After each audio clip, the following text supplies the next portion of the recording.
Welcome back नाज़रीन। ईद पर उम्मीद सिटी 42 की स्पेशल ईद ट्रांसमिशन जारी है और मैं हूं आपकी मेजबान अना यूसुफ और अब रोमा के बाद हमें ज्वाइन कर लिया है ज़ुहैब भट्ट साहब ने। अस्सलाम वालेकुम। अस्सलाम वालेकुम, कैसी हैं आप? ठीक ठाक हैं? ईद का दूसरा दिन अच्छा गुजर रहा होगा आपका? ईद का पहला दिन भी काम करके गुजरा, ईद का दूसरा दिन भी काम करके गुजरा है। आप थोड़ा लेट आए हैं, आप नींद पूरी करके आए हैं। मैं असल में आप घर में खाना शाना एंजॉय करके आए हैं। रात को लेट सोया था क्योंकि यहाँ से हम लेट गए थे, तो इसलिए सुबह लेट उठना हुआ। 8 घंटे की नींद पूरी करता हूँ ना, इसलिए। चले जी, चले, नींद भी पूरी होगी, काम भी दोबारा कर लिया। अब हमने आपको मिलवाना है हमारे मेहमानों से, आज के मेहमानों से। बिल्कुल ऐसा ही है। और हमने आपको ये कहा है कि आपने अपनी ईद घर में मनानी है, महदूद रहना है, हम आपको बोर नहीं होने देंगे, आपकी पसंदीदा शख्सियात से मिलवाते रहेंगे, वो किस तरह से ईद मनाते हैं ये आपको बताते रहेंगे।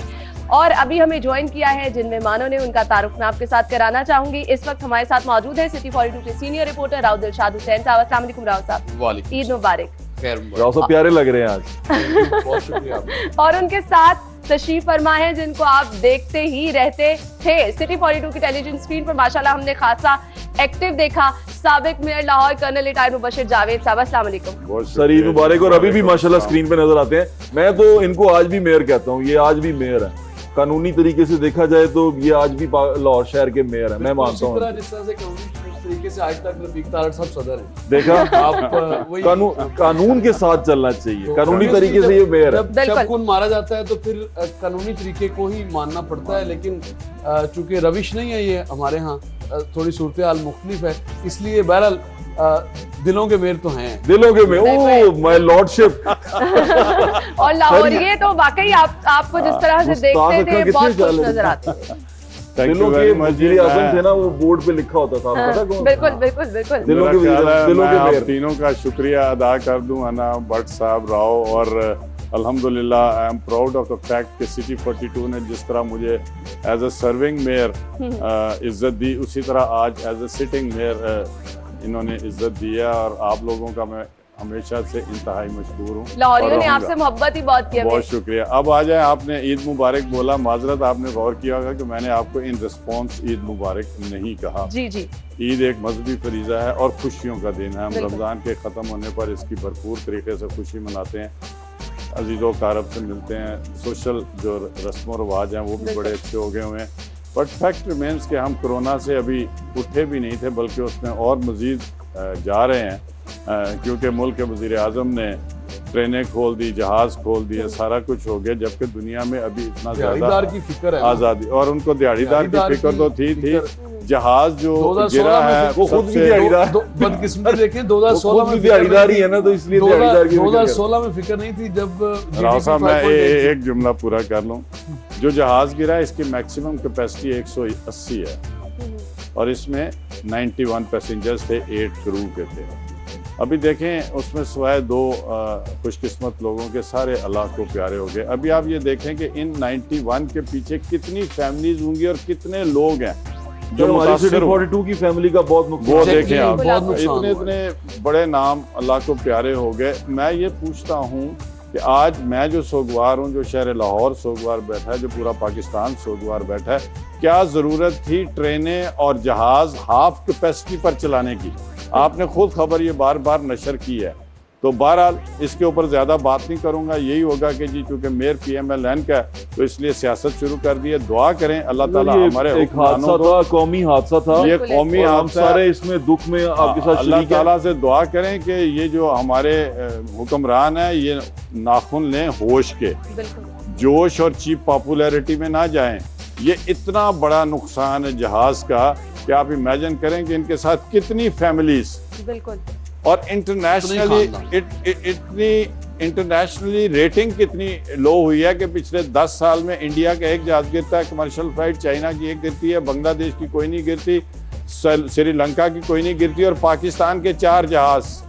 ये हमने सोचना है, ये एज ए कौमी लम्हा फिक्रिया है कि हम किस तरफ जा रहे हैं। और इस कोरोना के दौर में जो ये हादसा हुआ है, एक इतनी बड़ी मुश्किल थी और उस पर सूरत हाल होती क्यों है। अब अंसार नकवी साहब के हवाले से हमारे फैमिली के सबसे अहम मेंबर थे और हमारे लिए तो फादरली फिगर थे, बहुत कुछ सीखने का उनसे मिला। जब वो सिटी 42 उन्होंने ज्वाइन किया बतौर एग्जीक्यूटिव डायरेक्टर न्यूज़, तो उस वक्त से लेके अब तक हमारे साथ थे और फिर वो प्रोग्रामिंग में भी गए 24 की, तो बहुत कुछ सीखने को मिला। और एक एक पल जो हमने, व्हाट्सअप आप भी उम्रा में साथ थे, तो जो जिस तरह से उन्होंने एक शफीक बाप की जो हैसियत होती है घर में, इस तरह से उन्होंने हमें रखा। और मुझे याद है बार-बार अंसार साहब हमारी सिटी फैमिली का ऐसे हिस्सा थे जैसे घर के बड़े होते हैं। एग्जैक्टली है ना, मैं ये बात कर दूं कि अगर हम हतीम में थे, निकलते वक्त सबसे एंड पे अंसार साहब जाते थे।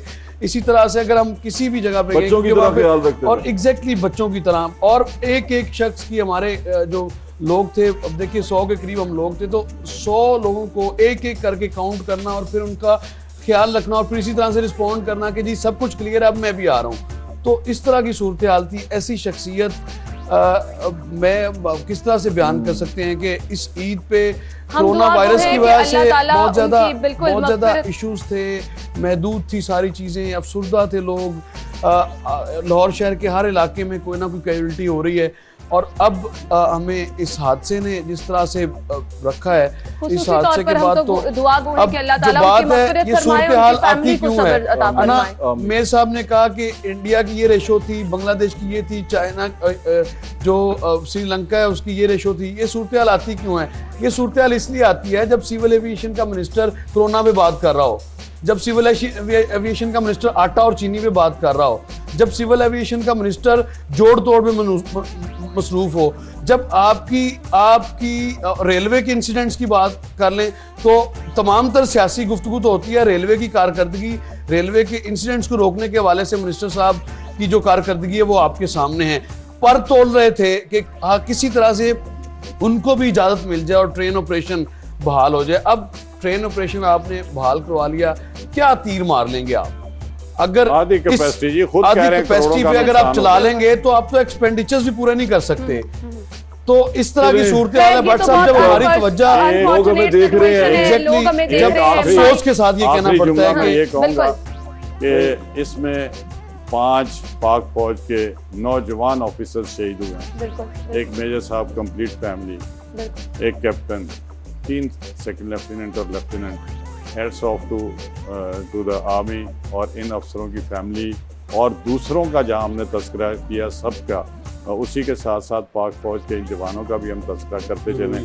अल्लाह ताला सबको जन्नतुल फिरदौस में जगह दे, इनके लवाहिकीन को सब्र दे और लवाहिकीन को और इनके ऊपर जो लोग डिपेंडेंट थे उनका अल्लाह सबब पैदा कर दे कि वो बाइज्जत तरीके से आगे जिंदगी। और मैं ये चीज़ कह रही हूँ कि ये चीज़ें ज़ुहैब हमें सिखा रही हैं, बहुत कुछ सिखा रही हैं। वो चाहे कोविड-19 है, वो चाहे ये हादसा है, बार बार अल्लाह ताला हमें मौका दे रहा है, बार बार हमें कह रहा है कि एक दफा झंझोड़ रहा है कि बहुत सारी चीजें इर्द गिर्द हैं जिनका आपने ख्याल रखना है। लेकिन लोग देख रहे हैं, बिल्कुल मैं यही कहने वाली थी, लेकिन हम मैसेज ये दे रहे हैं कि ईद पुर उम्मीद है, आपने उम्मीद हाथ से नहीं छोड़नी है।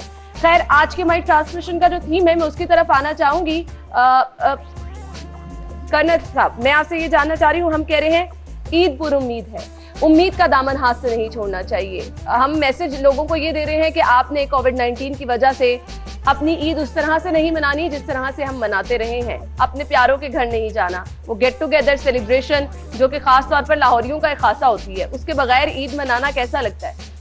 देखें जी, बात यह है कि हाथ धो और मुंह धो और 6 फुट का फासला रखो, किसी के पास बैठ के खांसी नहीं करो। अब ये जो चीज़ें हैं ना, खास तौर पे खांसना और इस तरीके की चीज़ें, ये किसी वक्त नेचुरल शामिल हो जाता है हमारे यहाँ, इन्फेक्शन ये वो बहुत कुछ है। अगर आपने ना मुझे आज बुलाया होता तो मैं सुबह से घर में ही था।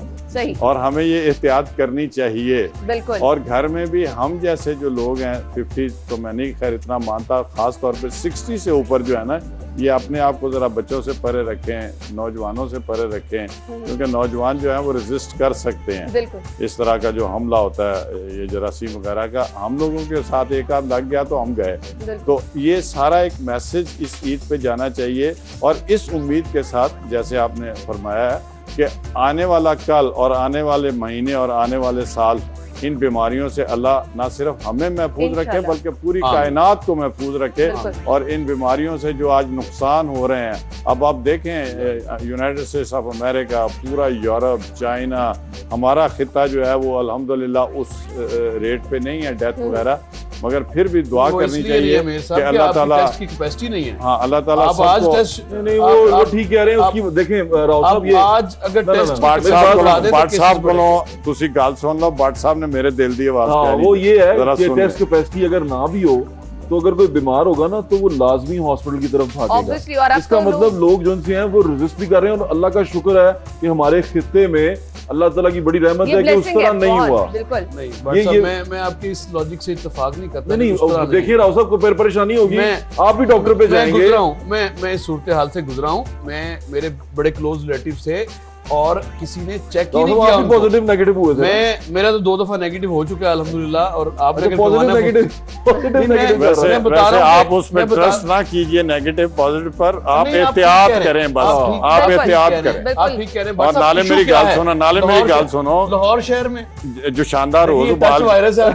रोज उबाल के टच ना पी लिया करें करो। राव साहब। ये रोज टच उबाल वायरस के है। ना जो शानदार पिया करो। एग्जैक्टली सारे वो हिफाजती मैयर्स हम अपने प्रोग्राम्स में भी डिस्कस करते हैं। अपनी रिपोर्टिंग का भी जो हमारा पेश अच्छा राव साहब एक बात है यार, मैं- इतनी प्यारी बातें कर रहे हैं, आपकी ये फ्रेश ग्लोइंग स्किन का राज क्या है? आ- आपने पूछा है कभी राव साहब? लाइटें देखिए, फिलहाल तो लाइटें पड़ लाइट्स- रही है, मगर रंगड़ नहीं होता जिहड़ा काला ते देखिए, पक्का ना नहीं होवे। आज तो बड़ा ਇਹ सोहना अल्लाह लगा। ताला ने ਤੁਹਾਨੂੰ ही खासा ਦਿੱਤਾ है कश्मीरियां ਨੂੰ। नहीं आज राव साहब बड़े भट्ट सोहने साहब, लग रहे हैं। वो हम इससे निकल जाएंगे। मैं इससे? आपको हम थोड़ा निकलना बताऊं। चाह रहे हैं ना मैंने एक इससे। स्टोरी की, आप तो- मैंने एक स्टोरी की। अब देखने तो उन्होंने रोहाना आपकी तो सारे तारीफ लोग कर आ दी, अब तो बाहर निकल ਸਾਡੇ रहे। ਲੋਕਾਂ ਨੂੰ ਜਿਹੜੇ ਦੇਖਦੇ ਰੋਹਾਨਾ ਉਹਨਾਂ ਨੂੰ चले ਤਾਂ ਖੁਦਾ ਦਾ आमतौर पे खौफ करो। एक ਉਹਨਾਂ ने मिनट ਛੱਡ के ना कुछ और ला लेना। राव एक साहब ईद कमेंट का की दिन बात है, कर ईद रहा का हूं। दिन है, करना। राव साहब ईद Exactly. का दिन है, ये हम अपने दूसरे शो से चले। बातें करते रहते हैं। हाँ। हमने लोगों को चलो, उम्मीद leave it, दिलानी है, हमने leave लोगों it. को हाँ, राव परेशान साहब नहीं अच्छी करना। बात है, वो स्किन का राज बताएं। कोविड-19 एडा से सोना लग चले। रहा है, क्यों लग रहा है? आपकी मोहब्बत है भट्ट साहब, इसके अलावा कुछ नहीं है। भट्ट साहब ਤੁਸੀਂ ਆਪਣੀ ਤਾਰੀफ कराने चाहते नहीं, हो, अल्लाह that's माफ करे why सर, वो मैं नहीं चाह रहा। यहाँ पे कर रहे हैं। तारीफों का सेशन शुरू हो गया है। मैं सिर्फ पूछना चाह रहा ब्रेक हूँ। की तरफ यहाँ चले पे जाएं। देखिए, और हम यहाँ पे तारीफें खुल के कर लेते हैं। अंजुमन स्ताइश एक बाहर दूसरे भी की- नहीं चलनी चाहिए। कोई मेरे साहब से भी बात कर सकते हैं कि बचपन में ईद किस तरह से बिल्कुल, गुजारते हमारे थे और इसी तरफ बचपन आ की रहे हैं। यादें मेयर साहब की ले बिल्कुल लेंगे। ऐसे ही आ रहे हैं। हम ये चीजें सब डिस्कस करेंगे। ईद कैसे मनाते हैं, ईद की खुशियां कैसे सेलिब्रेट करते हैं, फिर दूसरों को शामिल करना सबसे बड़ी बात है। हम इसे डिस्कस करेंगे ब्रेक के बाद। कहीं मत जाइएगा, हमारे साथ रहिएगा। ब्रेक के बाद आपको एक बार फिर से खुश आमदीद कहेंगे। ईद पुर उम्मीद सिटी 42 की स्पेशल ईद ट्रांसमिशन जारी है, और यहाँ पर हमने ब्रेक से पहले जो सेशन चल रहा था, एक दूसरे की उसको थोड़ा तारीफों ठंडा का, किया हमने। एक दूसरे की तारीफों का सेशन शुरू हो गया था, जिसमें मैंने कहा ब्रेक पे जाना जरूरी है। यहाँ पर ये क्या शुरू हो गया है, लोग कहेंगे ये तो एक दूसरे की तारीफें करे जा नहीं, रहे मैं मेयर साहब की तारीफ करना चाह रहा था। निकल के हम ईद के अच्छा issue पे अगर बात करें। सवाल पहले दागना चाहिए मुझे मेयर साहब के पास। मेयर साहब, आपका मेरा रिश्ता बहुत पुराना है। जब से आप मेयर बने मैं आपके साथ साथ रहा, इधर उधर हम चलते रहे। सड़कों पर भी आप खासा मुतहरिक नजर आए, बहुत सारे मुतहरिक- शोज किए आपने मेयर मेयर साहब को मैं साहब अच्छा के नहीं लगता था ना शुरू में, अब मैं मेयर साहब अच्छा लगता था। साथ। अच्छा, उसकी क्या खास रीजन? मेयर साहब बताएंगे, मेयर साहब बताएं मेयर पहले साहब आपको अच्छा क्यों नहीं क्या- लगता था? अच्छा देखे, मेरी जो I mean you everybody knows कि मैं फौज मुझे का लेके आपकी जो सबसे वर्स्ट याद है वो बताएं। फौज का रिटायर्ड आदमी हूँ, बल्कि इस्तीफा दिया था, तो मेरा थोड़ा ना नॉर्म्स और जो सिस्टम्स है ना उनको फॉलो करनी मेरी उसमें इनबिल्ट है। क्योंकि बाप भी सरकारी मुलाजिम था, तो मैं ये चाहता था कि हर चीज़ जो है ना कानून और तरीके के मुताबिक हो। सही तो भट्ट साहब आगे, इन्होंने आके टाउन हॉल में बाहर प्रोग्राम करना शुरू कर दिया। सही। तो मैंने कहा भाई हु गेव हिम परमिशन कि जी वो पता नहीं वो इस पर डाल रहा है, इस पे डाल रहा। तो मैंने कहा ओके, जो भट्ट साहब प्रोग्राम कर रहे हैं उनके प्रोड्यूसर को बुलाओ, क्योंकि मेरी जो है वो यही है कि बॉस को जो है उससे बात की है। तो आगे से बाहर से जवाब ये आया कि प्रोड्यूसर जो है वो नहीं है। अच्छा, लेटर ऑन मुझे नहीं पता ये आज तक भी सही है या गलत है, मुझे किसी ने बताया कि भट्ट साहब भी प्रोड्यूसर हैं। अच्छा, यहाँ अच्छा, पर भी मेरा मैं प्रोड्यूसर फिर खामोश हो गया। सही। मैंने भट्ट साहब से ना वो थोड़ा सा कहीं मुझे मिले, तो मैंने कहा यार आपने अच्छा नहीं किया, ये एक नाराजगी का सरकारी इजहार जगह हो थी, गया। ठीक। बस ये थी। सबसे बाकी interesting जो बात थी- मैं आपको बताऊं कि मैं इन जवानों के ऊपर बहुत डिपेंड करता हूँ। हमें कंधा दे के भी इन्होंने कब्रिस्तान छोड़ के अल्लाह आना। माफ करे। हमारी अल्लाह ताला आखिरी आपको बुढ़ापे जिंदगी की जो तंदुरुस्ती दे। वैसे फिर आपने ऐसा ये तो शेयर बिल्कुल, बता- नहीं, मैं आपको ईद है, बुढ़ापे ऐसा की नहीं आप। बुढ़ापे उम्मीद है की यही। खुशियां भी कबूल भी हो यही जाती हैं। है। बिल्कुल। हमारी बुढ़ापे की हो जाए यार, खाए कसम, बुढ़ापे की खुशियां भी यही हैं। जब हम इनको देखते हैं ना, अब भट्ट जिस तरह मुतहर्रक है, राव है, दूसरे चैनल्स के जो मेरे छोटे यंगस्टर साथी हैं, मुझे बड़ी खुशी होती है कि ये इस तरीके से नहीं, आपको चीजों- मुझे बताया गुस्सा कब चढ़ता था जब मैं टीवी पे आता था? आपने नहीं, मुझे तो उसके कहा बाद था भी कि तू गुस्सा मेरी चढ़ा। मेरी नहीं। बड़ी फोटोआं लाई है ना तू। नहीं, मैं एक ही कोड कर दूं। एक दफा आपने प्रोग्राम किया जब मिसिंग मैन होल्स की बात थी। हाँ। तो उस पे तो मेयर साहब कहते जुबान में गटर मेयर साहब को किसी ने बताया कि इस तरह से वो मिसिंग मैन होल्स के ऊपर थे, तो मेयर साहब मुझे बुला के कहते ए बट नू हुण मैं मेयर उथे गटर दा ढक्कन लवावे जाके। लेकिन मेयर साहब इस पे भी हमें हाशिम मुतारिक नजर आए, वो चाहे आपके शो के बाद ही आए होंगे, इस पे भी हमने देखा नोटिस लेते हुए बार-बार नजर। ये छोटे-छोटे इश्यूज हैं, अवामी मसाइल हैं, जब तक ये हल नहीं होंगे, आपके लोग खुश नहीं होंगे, तो अल्टीमेटली फिर सीटों का कोई फायदा नहीं होता। मीडिया हमें इसी तरह गाइड करते रहेगा और हम खुले दिल से इसको एक्सेप्ट करते रहेंगे। देखें अच्छे बुरे लोग हर जगह होते हैं, यानी अब ज़ुहैब भट्ट साहब मजीद इश्यूज जिस मेयर साहब का तो और जिस तरीके से फिर इन लोगों ने हमें गाइड किया, बताया, राव जो है वो गवर्नमेंट का सिस्टम, अभी आप पूछ लें इससे कि लोकल गवर्नमेंट की अच्छाइयाँ और बुराइयां पहले क्या थी और आज क्या है, इसको अजबर याद है और मुझे उतनी चीजें याद नहीं होंगी जितनी इसको होगी। सोशल प्रॉब्लम जो है मुआशरे की, शहर की, आप भट्ट साहब से पूछ ले जितना इनको पता है और किसी को 274 की 274 ये लोग नहीं, अब 274 से 103 फील्ड ऑफिस 107 फील्ड ऑफिस बना दिए और जिसे कारपोरेशन दे वही क्लर्क बैठे हैं जिहड़े पुराने सन ते काजी साहब जिहड़े सेक्रेटरी ने वो कहंदे ने जी आप वो बहुत अच्छी कारकर्दगी करेंगे, वो बंदे वो ही खाना सत्यानाश हो। अच्छा आपको पता है मेयर साहब जो हैं वो उधर ये हैं, उनके गांव का नाम है मियां मीर गांव के हैं और वो आज भी मियां मीर गांव कहलाता है। वो जगह जो है ना मियां मीर गांव वहाँ लिखा हुआ है मियां मीर गांव, लेकिन बड़े अच्छी बड़ी क्या कहते हैं ना पोर्श जगह हो चुकी हुई है तो पोश एरिया शहर का अपर मॉल, आप उसको नया नाम अपर मॉल है। मेरे गांव के कुछ लोग बुरा मनाते हैं कि तुसी साडा सानू पिंड क्यों कहंदे हो, मैं क्या पिछले 350 साल तो पिंड है अपर मॉल ते बाद वो भी छोटी गलियां उसी तरह छोटी गलियां हैं वहां पर जिस तरह बड़ा हिस्टोरिकल है उसी तरह है। मेरे साहब से पूछें कि इनकी जो बचपन की ईदें वहां गुजरी हैं वो कैसी गुजरी, बताइएगा। आज तो ये जो नहीं है ये जो बीमारी आ गई है इसके फायदे भी बेताश हैं, मगर इसने अब नुकसान ज्यादा है। इसने वो मोहब्बत वो कुर्बतें लोगों में कम कर दी हैं, बच्चों में कम कर दी हैं। आप घर बैठे होते तो बच्चों सारों ने ये पकड़ा होता व्हाट्सएप ईदी ये वो ऑनलाइन शॉपिंग। तो हम जब छोटे छोटे थे इंतजार किया करते थे रोजों में, अम्मी जो है वो कपड़ों का बंदोबस्त करती थी, फिर वो सिलते थे, कभी मोहल्ले के किसी दर्जी से सिला लिया। हम इसरार करते थे नहीं माल रोड तो जी तो अब्बा जी तुसी सूट सवांदे हो तो साड़ी सलवार नहीं सवाओ, यू नो एक तजस्सुस होता था। और फिर ईदी मिलती थी 1 रुपया 2 रुपए, और जब हम शाम को गिनते थे अगर 20 रुपए हो जाते थे ना तो आप यकीन करें समझ नहीं आती थी कि इन 20 रुपयों को खर्च कैसे करना है। ये बहुत खूबसूरत यादें हैं। ग्रेड ये जो गेजेटेड अफसर उस वक्त कहलाते थे, ये 350 सवा 300 इनकी तनख्वाह होती थी। अच्छा ठीक है, फौजी अफसर की सेकंड लेफ्टिनेंट की तनख्वाह बेचारे की 500 होती थी। बहुत पुराने कर्नल साहब। ठीक है, तो आई मीन ये और उस वक्त जब 20 रुपए इकट्ठे हो जाते थे ठीक है सर, दुनिया सुनना चाहती है, ऐसा भी पुराना नहीं है, यादें हैं। बिल्कुल। तो बात यह है कि उस वक्त ना एक तजस्सुस होता था, एक शौक होता था, जज्बा था, ईदी मिलनी है। एक और सवाल, ये तो यादें आपने बता दी, एक और सवाल बड़ा खूबसूरत है, वो कौन सा लम्हा था, पहला लम्हा जब आपने मियां नवाज शरीफ को अपना लीडर चुना, पहला लम्हा जब आपको लगा कि भाई ये मेरा लीडर है, और किस वजह से? बस ज्यादा बात नहीं थी, नहीं चल रहा उधर मियां नवाज शरीफ साहब ने जब इनकी अपीयरेंस हुई तो सबसे पहले तो मुझे ये खुशी थी, आप इसको अच्छा माने या बुरा माने, मेरी सोच ये अगर आपको मोहल्ले से प्यार है, शहर से प्यार है, सूबे से प्यार है तो मुल्क से भी प्यार है। मुझे ये खुशी हुई कि लाहौर दे विच एक लीडर उठा है। ओके, लाहौरिया फैक्टर पहला आया। पहली बात सच बताऊंगा, ये किस दौर की बात है? ये आपके 80s की। जब ये वजीर आला बने थे या फाइनेंस मिनिस्टर थे? Finance minister. अच्छा, उसके बाद जब मैं I was on deputation to Saudi Arabia, तो इत्तेफाक देखें मेरी इनसे सबसे पहली मुलाकात खाना खुदा के सामने, खाना काबा के सामने, मैं ऐसे जा रहा हूँ तो ये आगे आ रहे हैं नीली शलवार कमीज पहने हुए, तो मैंने पहचाना, मैंने कहा यार ये तो शक्ल सूरत की पहचानी लगती है। उस वक्त ये शायद वज़ीर आला बन चुके हुए थे।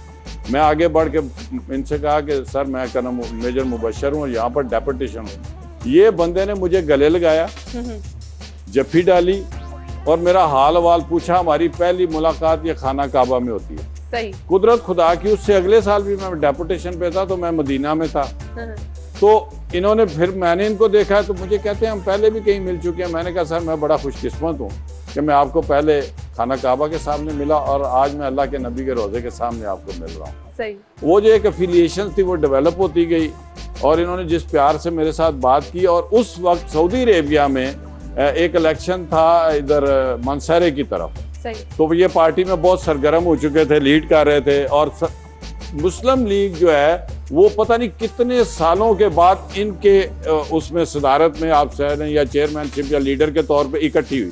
पहले कुछ 14-15 मुस्लिम लीगें थी, तो मेरे घर में चूंकि मुस्लिम लीग का ही असर था, तो आई वॉज वेरी हैप्पी कि मुस्लिम लीग एक हो गई है। तो मनसहरे में जो इलेक्शन हो रहा था, हमने उधर चंदा इकट्ठा किया, और वो चंदा इकट्ठा करके उस इलेक्शन के लिए मियां शहबाज शरीफ साहब को लाहौर भेजा। मैंने इस बात का उनसे तज़किरा किया, मगर अब मुझे पता चला कि चंदा बहुत लोग देते हैं, तो वो चंदा जो है उस इलेक्शन पे खर्च हुआ। बस इसी तरह फिर एफिलिएशन डेवलप होती गई, और मैं फौज छोड़ी, मैंने पीटीआई कह दिया था। हाँ जी, क्या पीटीआई कह दिया वो था? आजकल ऑपोजिशन में तनकीद कर वो कर ना ज्यादा गल्ला ही वही बात है ना। करने को कर दे नहीं पे ना, क्वेश्चन बेड़ा गर्व कर देना पे साडा। अच्छा, राव साहब ਨੂੰ ਵੀ ਪੁੱਛ ਲਓ ਇਹਨਾਂ ਦਾ ਲੀਡਰ ਕਿਹੜਾ? नहीं जी, ਮੈਨੂੰ ਗੱਲ ਮੁਕਾਨ ਦਿਓ ਨਾ, ਤੇ ਉਹਦੇ ਬਾਅਦ ਜਨਾਬ ਅਲੀ ਫਿਰ ਅਸੀਂ मैं फौज छाड़ दी अब तो थी। पॉइंट पे आने लगे हाँ, थे। फौज छाड़ दी थी, मैं लोकल बॉडीज का इलेक्शन लड़ा, क्योंकि मुझे शुरू से लोकल बॉडीज पसंद थी। पहले बीडी मेंबर्स होते थे ये वो। उस इलेक्शन के बाद मैं थोड़ा लाइमलाइट में आ गया, तो लाहौर के हमारे मलिक मोहम्मद परवेज और हाजी शरीफ साहब मजांग वाले जो है, ये मेरे घर आ गए कि आप बड़ा इलेक्शन लड़े। तो मैंने कहा नहीं सर, मैं बड़ा नहीं लगता, वो 220 वो जो था। फिर आप अयाज सादिक साहब के साथ फिर अयाज सादिक हमारे हल्के से आ गया, और फिर चलता रहा सिलसिला, और फिर अल्लाह ताला ने लाहौर में, और मैं अभी तक जो, और फिर जब मेयर लाहौर बने तो आपको हर रोज सामना रहा राव दिलशाद साहब का। इनके भी सवाल बड़े अक्सर, लीडर तो पूछ लें, इनका भी लीडर है। हाँ जी, आपका के अलावा नहीं, देखिए के अलावा आपका लीडर कौन है? एग्जैक्टली मैंने अगर दौर तालिब इल्मी में अगर काम किया किसी जमात के लिए, तो वो मुझे अफसोस के साथ कहना पड़ता है पाकिस्तान तहरीक इंसाफ के लिए किया। और बड़ा आइडियलाइज किया इनको। उन्होंने पहले कह दिया। आज भी मैं समझता हूँ कि एक उम्मीद की जा सकती है कि शायद बदले, लेकिन जो 2 साल की कारकर्दगी है वो बड़ी मायूस कुन है। ISF के और मेंबर थे आप? ISF का मैं मेंबर था, मेंबर था ISF का। तो बस वो निकल गया दौर, तो अब उम्मीद की जा सकती है। लेकिन जो हालिया हम देख रहे हैं चीनी और आटा के हवाले से जो स्कैंडल हमारे सामने आया, खान साहब भी बदल गए। हमने सोचा था तब्दीली मुल्क में लाएंगे, सब कुछ बदल गया, सब सबसे बड़ी जमाने के अंदाज नौजवानों को जो मायूसी हुई है ना, वो ये हुई है, लाखों घर करोड़ों नौकरियां, बिल्कुल बड़े बड़े ख्वाब और बाहर के लोग यहाँ आके नौकरियां करेंगे। पाकिस्तान में आके नौकरियां करेंगे लोग। आपकी पॉलिसीज की वजह से जो लोग निकल गए 50 लाख, फिर आप सीरियस होने लगे, इजी हो जाए, उसका रिलैक्स हो जाए, वापस आ जाए। अब जब राव साहब जब आप सीरियस होंगे, हम ब्रेक की तरफ जाएंगे। हम ये डिसाइड कर लेते हैं, राव साहब जब सीरियस होंगे हम जाएंगे ब्रेक की तरफ, ब्रेक लेंगे। राव साहब का हम टॉपिक चेंज कराते हैं, दोबारा आपको ज्वाइन करेंगे, हमारे साथ रहिएगा।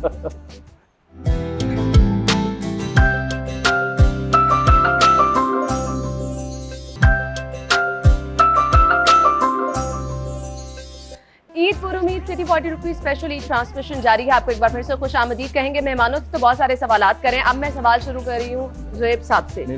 बिल्कुल, ये मेहमानों से, यहाँ से हम घूम के वहाँ चले जाएंगे। मुझे ये बता दें कि सिर्फ ये हम आपको खासा एक्टिव देखते हैं प्रोग्राम करते हुए, और आपका एक स्पेसिफिक स्टाइल, वैसे आप गुस्से वाले हैं या नहीं?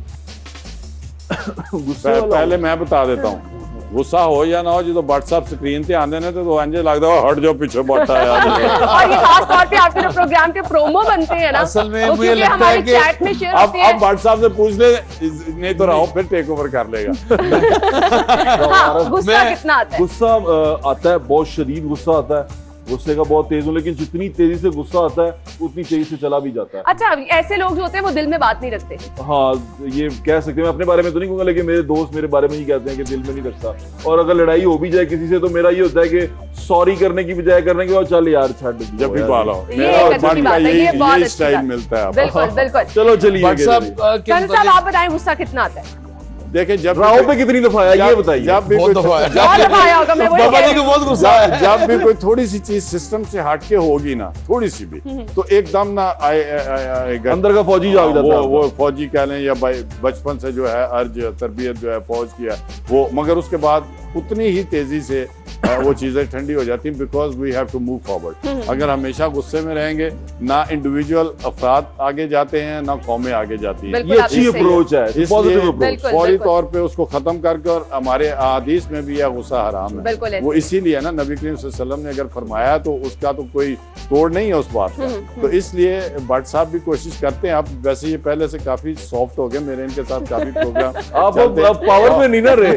मेरी लड़ाई हमेशा ताकतवर से रहती है। तो अभी मुज़ार साहब समझते हैं मेरे आप बहुत कोशिश की है कि ये वाली जो आदत है इसको खत्म किया जाए, और स्पेशली इस उम्र में नुकसान ये होता है कि अपना ही ब्लड प्रेशर बिल्कुल ऐसा ही है, अपना ब्लड प्रेशर हाई हो जाता है। राव साहब आपकी तरफ आना चाहूंगी मैं। देखिए, गुस्सा मुझे तो कम से कम जब से प्रोफेशन में है तब से गुस्सा उस वक्त आता है जब काम ज्यादा करना जब मैं ड्यूल फेसेस देखता हूँ लोगों के। नहीं, डर कब लगता काम का इशू नहीं है, ज्यादा मजा, डर कब लगता है आपको? काम का चैट में अचानक कोई चीज ऐसी आ जाती है, बड़े डर जाते हैं ना, बड़े डर जाते हैं वो। अच्छा, मैं बात जो ड्यूल फेसेस हम देखते हैं ना लोगों के करते कुछ और है और कहते कुछ और है। मुनाफिक नहीं पसंद आपको? ये अनफॉर्चुनेटली हर दूसरे बंदे का रवैया बन चुका है आजकल। किसी को नहीं पसंद होते मुनाफिक। Clarity should be prevailed. अगर क्लैरिटी नहीं है आपके मौकफ में, आपके पॉलिसीज में, तो फिर आप वो काम बेहतर छोड़ जब आपके मुल्क के वजीर आजम का मोटो ये हो, बिल्कुल करो कुछ और, कहो कुछ और, ये तो अलग बात है। ये अब हम वजीर तो कुछ नहीं कह सकते, इसको तो बदकिस्मती कह सकते हैं और इसके अलावा कुछ नहीं है। मगर ऐसा ही और भी आप देखते हैं तो सूरत हाल ऐसी है, कुछ मुख्तलिफ नहीं है। हमारे यहाँ वो हाथी के दांत खाने की और दिखाने की और, तो ये कल्चर है। और इसी वजह से ये बड़ा फैक्टर है, इस मुनाफिकत की वजह से आज तक जो हम हजूम की शक्ल इख्तियार किए हुए हैं। तभी तो हमारी सियासत का दूसरा नाम मुनाफिकत है। नहीं, हमने सियासत की बात नहीं करनी जोएब साहब, हमने सियासत की बात नहीं करनी, हमने ईद की खुशियों की बात करनी है, खुशियां बांटने की बात करनी है। एनु पूछो ना कल नु ईदी कितनी मिली और इन्हें आगे दी कितनी अपने भतीजियां नु भांजियां नु मिली आपको? राव साहब देखिए, वैसे आप खुद बड़े क्यूट छोटे से हैं, देखिए वो ईदी ले रही है। 3 साल देखिए बट 3 साल मेयर साहब के साथ गुजारे हैं, इनसे पूछ लें कि इन्होंने कितनी ईदी दी आज तक। मेयर साहब आपने ईदी दी है कभी? एक दफा भी नहीं। नहीं मैं इस चीज का गवाह हूं, मेयर साहब ने, अल्लाह का शुक्र है, एक दफा भी नहीं। यार मैं एक तारीफ करना चाहता हूँ मेयर साहब की। मेयर साहब हम लोग प्रोग्राम कर रहे थे, हमारी 100th एपिसोड हुई थी, तो मैंने मेयर साहब को कहा कि हमारी 100th एपिसोड हुई है, हम खाना बांट रहे हैं शहर में। मेयर साहब ने मुझे 5000 रुपया दिया और उन्होंने कहा कि मेरी तरफ से भी खाना बांटे। और फिर मेरे कहने पे ख्वाजा सराओं के घर में, वो गली में, उस घर के अंदर मेयर साहब मौजूद, मेयर थे, मेयर लाहौर से, और वहां पर आए, हम बैठे और वहां उनको भी पता चला कि उनके दरमियान में मेयर बैठा हुआ और उनकी हौसला अफजाई हुई। तो मेयर साहब की वो बहुत बड़ी, मेरे दिल में मेयर साहब की जगह बहुत बढ़ गई। बिलाशुबा हमें इसी जज्बे की जरूरत है। अब जब हम इस मुश्किल वक्त में हैं, ईद की खुशियों में, हम दूसरों को जो है जब तक नहीं याद है। एक बात मैं कोट कर दूं, एक बात वो टॉपिक ना चेंज हो जाए। आप आज के दिन की मुनासिबत से ख्वाजा सरा जो हैं उनकी अजमत को भी सलाम पेश कीजिए। वो भी हमारे ही तरह पैदा होते हैं और ये उनका कोई कसूर नहीं है कि वो एज ख्वाजा सरा पैदा होते हैं। हमारी सोसाइटी का बड़ा अहम हिस्सा है और अल्लाह ताला हम जो अल्लाह ताला ने हमें बिल्कुल नॉर्मल पैदा किया हुआ है, हमें एक जज्बा दे दे कि हम उनका भी ख्याल करें और उनको भी ईद की खुशियों में शामिल करें। भट्ट साहब से मैं फिर दरख्वास्त करूंगा कि अगला प्रोग्राम जो है हो सके तो उनके घरों तक इंशाल्लाह, और मैं भी आपके साथ इंशाल्लाह। राव साहब की ईदी की तरफ आ जाते हैं। राव साहब, ईदी किस किस को दी है? ईदी बहुत लोगों को दी है, बच्चों को दी है। ऑब्वियसली बच्चे टीवी में बैठ कर झूठ बोल रहे हैं। नहीं, ऐसा बिल्कुल भी ऐसा नहीं है, बिल्कुल भी ऐसा नहीं है भट्ट साहब। अच्छा, टीवी देखते क्या नहीं होंगे? झूठ जो कुछ था लुटा दिया। भाभी को ईदी दी है, भाभी को ईदी दी है, जो कुछ था लुटा दिया। उसको कहता जरा आज 5000 रुपया दे देना, ईद बाद आज लेके आया, सेविंग में से लेके आया होगा। मेरे साहब आप बताएं, ये ईद देना दिलाना बच्चों को, ये बड़ों का शौक होता है और बड़े इसमें हम देखते हैं हमेशा फराख दिली का मुजाहरा करते हैं। वैसे कभी कभी तंग भी करते हैं, वो भी एक शुगल का हिस्सा होता है। हमेशा आपने दरिया दिली का मुजाहरा किया इसमें या कंजूस रहे हैं? देखें, अल्हम्दुलिल्लाह मैं इसमें कंजूस नहीं हूँ, क्योंकि जो मुझे अल्लाह ने रिस्क, इज्जत, सारा कुछ दी है ना, वो सिर्फ अल्लाह ने दी है। ये जो पैसे दौलत आप जो भी कह लें, ये मेरे लिए तो शायद 1 लाख रुपया भी बहुत बड़ी रकम है, कई लोगों के लिए करोड़ भी नहीं होती है। मगर हमें अल्लाह का शुक्र अदा करना चाहिए कि उसने दिया। जब उसने दिया तो इसमें सबसे पहले मैं आपको बताऊं, मेरे बच्चों से भी पहले उन लोगों का हक है जिनको मैं जानता हूं और जिन्होंने बड़ी मुश्किल से रमजान गुजारे हैं। उनका हक है, उनको 5000, 2000, 10,000, 20,000 उनके घर की दहलीज पर जाके पहुंचाएं। उसके बाद मेरे बच्चे और मेरे अजीजों कारब के और मोहल्ले के बच्चे, तो बिल्कुल ईदी मैं देता हूँ और इसको एक मजहबी फरीजा समझ के देता हूँ। नादार लोगों को पहले लुकाफुर करने की कोशिश करता हूँ ना, ये तो अल्लाह ताला इनको और तरक्की दे। ये तो खुद उन लोगों में से हैं, एक दफा माइक पे कह देना कि आप लोग लोगों को ईदी दें, तो इनके कहने पे लोग ईदी देने शुरू कर देते हैं। हम कहाँ और ये कहाँ। अल्लाह ताला इस मीडिया को कायम दायम रखे और पाकिस्तान में ये जो एक पॉजिटिव रोल प्ले करता है। देखें, मैंने बहुत सारे साफी देखे जो आज से 2 साल 3 साल पहले हुकूमत की बहुत फेवर में, अब वो भी ऑन प्रिंसिपल्स आके इसी टीवी की स्क्रीन पर कह रहे हैं कि इमरान साहब आप नहीं, वो किसी और चैनल की तो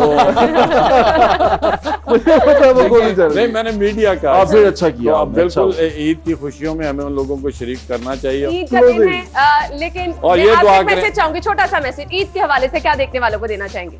देखें जी, ईद के हवाले से मैं ये कहूँगा, पहली बात तो इस वक्त ये जो कोरोना वायरस है इसका एहतियात करें और उसके बाद दुआ करें कि अल्लाह पाकिस्तान को वो लीडरशिप दोबारा अता कर दे जो लोगों का दुख दर्द समझती हो और इस पाकिस्तान को नहीं, मैंने कहा वो लीडरशिप दे दे जो पाकिस्तान को बुलंदियों की तरफ ले जाए। और मुझसे अगर कोई जाती हैसियत में पूछेगा तो मैं तो यही कहूंगा कि मियां मोहम्मद नवाज शरीफ और शहबाज शरीफ को दे दे, कम से कम बात जो वो करते थे उसका करते तो थे ना, तो कहाँ चिट्टा या न होवे या काला होवे, चलो ग्रे ते ले आओ। जो कुछ भी हो, हम चाहते हैं हमारी आवाम को और हमारी मुश्किलात कम हो जाए और इसके लिए जब आवाम खुश होगी। और दूसरा सबसे बड़ी मैसेज ये है कि ये जो हिंदुस्तान हमले कर रहा है, हमारी कौम को अभी से मुत्तहिद होना चाहिए।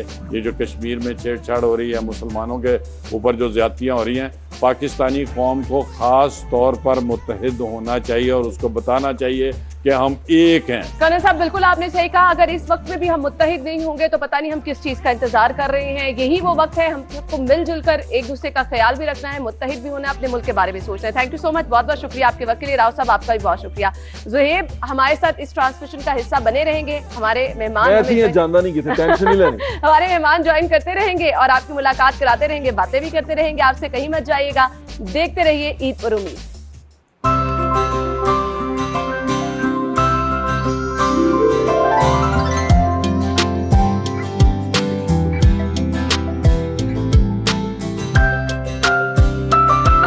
की स्पेशल ईद ट्रांसमिशन ईद पर उम्मीद जारी है और हमारे मेहमानों के साथ साथ हमारे मेजबान भी चेंज होते चले जा रहे हैं। रोमा ने हमें ज्वाइन कर लिया। रोमा, मैं थोड़ा सा रेस्ट कर रही हूँ, लेकिन मैं आपको देख रही हूँ, आप मुसलसल, आपको रेस्ट का मौका नहीं मिला।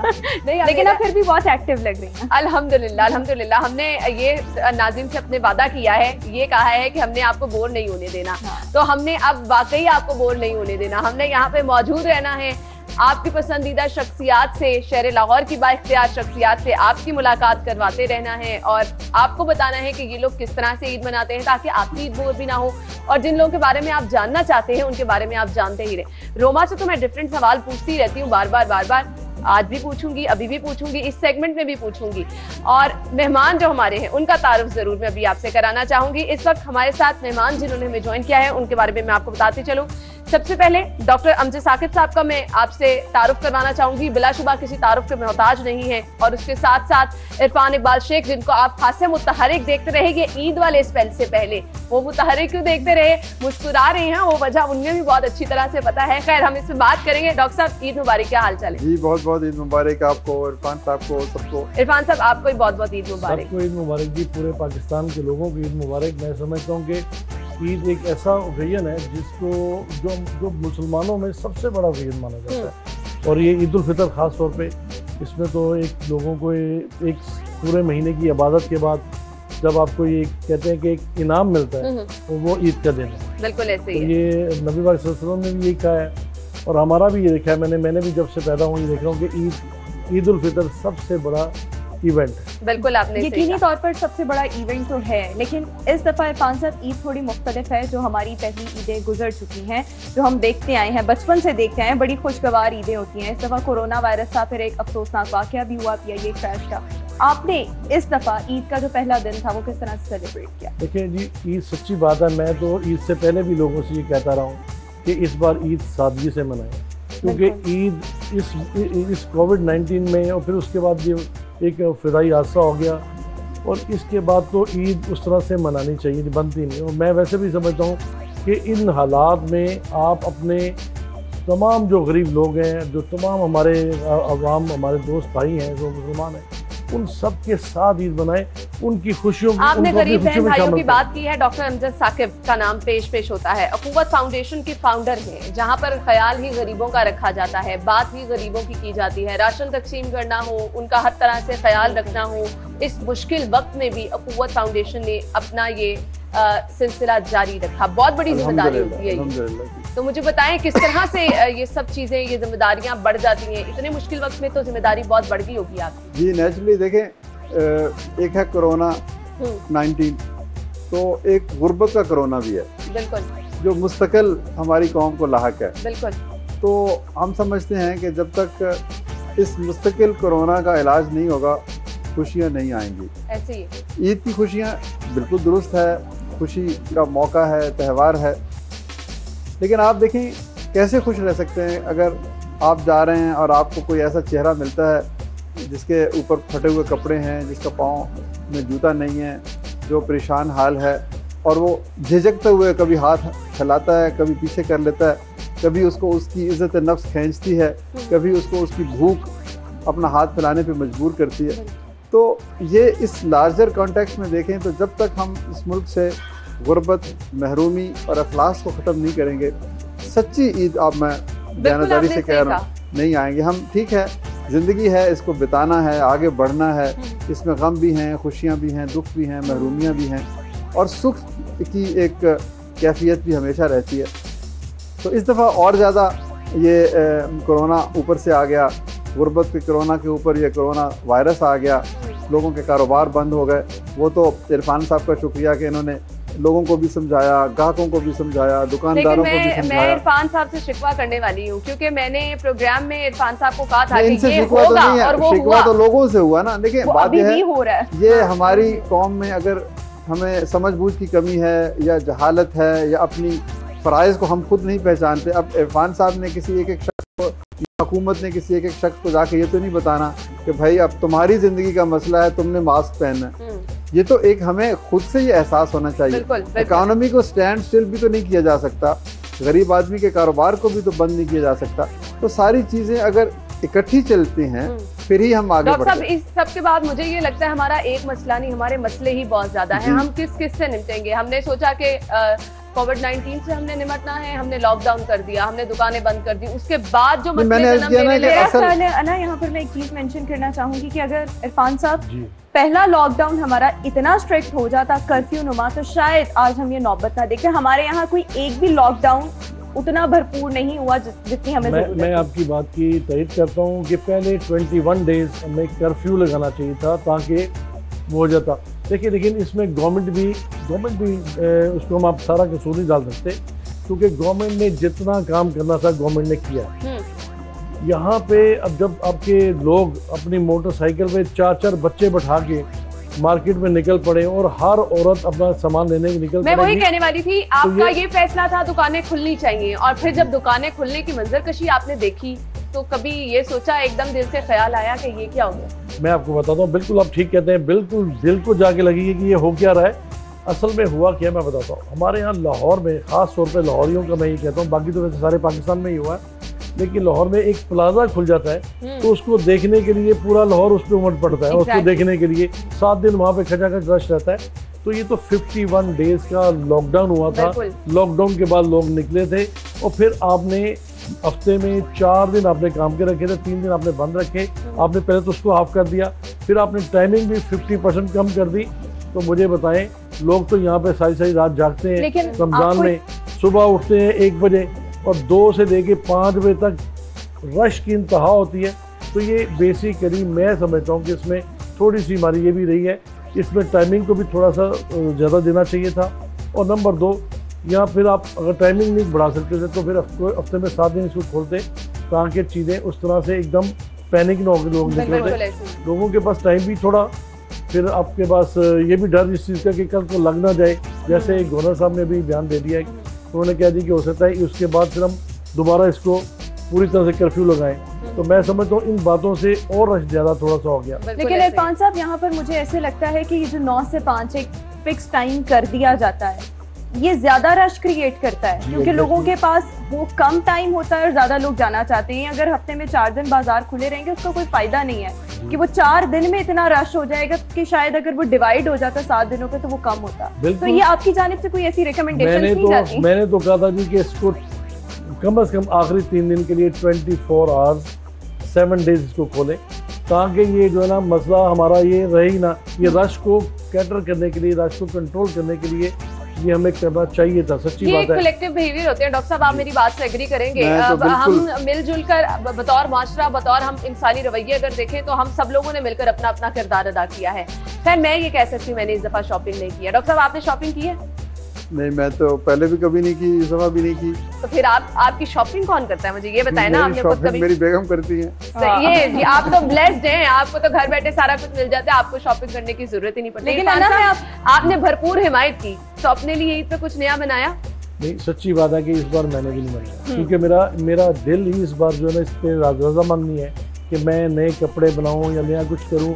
और लोगों के हालात जो देखता हूं मैं लोगों के हालात ऐसे खौफनाक देखे हैं। जब हम बांटने गए हैं, अब यकीन मानिए इतने खौफनाक हालात देखे अपनी आंखों से कि दिल नहीं करता कि हम उस तरह से आपका दिल नहीं करता। और मुझे ये चीज देख के बहुत खुशी हो रही है कि कहीं ना कहीं हम सभी लोग मिलकर अपना किरदार अदा कर रहे हैं। हम सभी लोग जो हैं वो लोगों के लिए मिसाल बन रहे हैं। हम सभी लोग लोगों को ये मैसेज दे रहे हैं कि अगर हम शॉपिंग नहीं करेंगे, अगर हम रिश्तेदारों के घर नहीं जाएंगे, अगर हम बहुत ज्यादा क्राउड इकट्ठा नहीं करेंगे तो ईद तो हम तब भी मना सकते हैं। लेकिन अन्ना मैं यहाँ पर आपसे ये पूछना चाहूंगी, यहाँ पर आपने व्यूअर्स को बता दिया कि आपने इस बार शॉपिंग नहीं की, लेकिन कल भी आपके नए कपड़े थे, आज भी, तो फिर व्यूअर्स को बताएं नए कपड़े कहाँ से हैं? मेरे बैकअप पे कपड़े पड़े होते हैं बहुत ज्यादा। असल में मैं कुछ शॉपिंग की शौकीन ऐसी हूँ कि मेरे बैकअप पे कपड़े पड़े होते हैं। अभी भी मेरे पास मेरी वार्डरोब में अच्छे खासे कपड़े पड़े। अच्छा, अब आप मेरा राज खोली जा रही है।